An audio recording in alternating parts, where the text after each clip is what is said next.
Hello! ఈ video నిన్న అమరావతి వీడియోకి కంటిన్యూషన్ అండి. ఇక్కడ కాలభైరవ స్వామి నేను ఇదే ఫస్ట్ టైం ఇలా ఉగ్ర రూపంలో చూశాను. పక్కనే ఉన్న స్తోత్రం కూడా చదువుకున్నాను. అండ్ రాహుకేతు పూజలు కూడా చేస్తున్నారు. బయట నుంచి వచ్చిన వాళ్ళు ఇక్కడ రాహుకేతు పూజలు జరిపించుకుంటారు.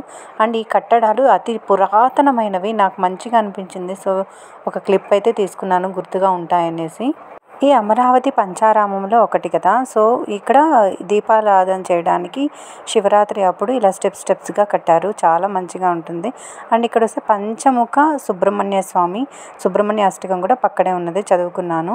గురువు అనమాట దత్తాత్రేయ, పాలరాతితో ఎంత తెల్లగా చక్కగా ఉంది చూడండి. మనశ్శాంతిగా, నాకు ప్రశాంతంగా అనిపించింది ఇక్కడికి వస్తే.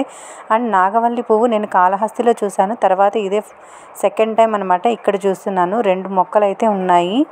ఇక అమ్మవారు దర్శనం అండ్ ఒక నామాలు కూడా చదువుకున్నాను. శివుడు అలాంగ్ విత్ అన్నపూర్ణేశ్వరి దేవి, ఈ నామాలు కూడా చదువుకున్నాను. ఇక నాకు తులారాశికి సంబంధించిన వృక్షము అలాగే స్తోత్రము చాలా కఠినంగా ఉండే, ఎలా కష్టపడి ఒక 9 రౌండ్లు అయితే వేసేసాను. ఇదిగోండి శుక్రుడు అధిపతి అట.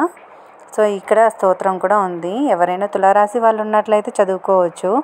అండ్ ఇక్కడ ఆంజనేయ స్వామి జై హనుమాన్ అండ్ హనుమాన్ చాలీసా కూడా పక్కనే ఉండే. సో ఇలా హనుమాన్ చాలీసా కూడా ఒకసారి చదివేసుకున్నాను.